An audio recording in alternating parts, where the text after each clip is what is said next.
মন্দিরের পিছনে যে অফিস রুম রয়েছে সেখানে তোমাদের জন্য অপেক্ষা করছি।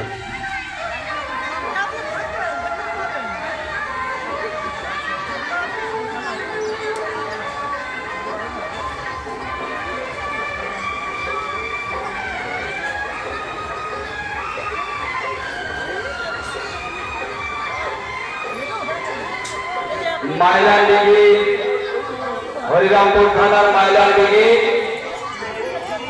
রেণুকা সরকার, আর তোমার সঙ্গে আরো দুজন আছি। তোমরা মেলায় কথা ঘোরাঘুরি করছো, তোমাদের খুঁজে পাচ্ছে না, তা তোমাদের জন্য তোমার লোক মন্দিরের পেছনে অফিসের এখানে অপেক্ষা করছে, তোমরা এখানে চলে আসবে।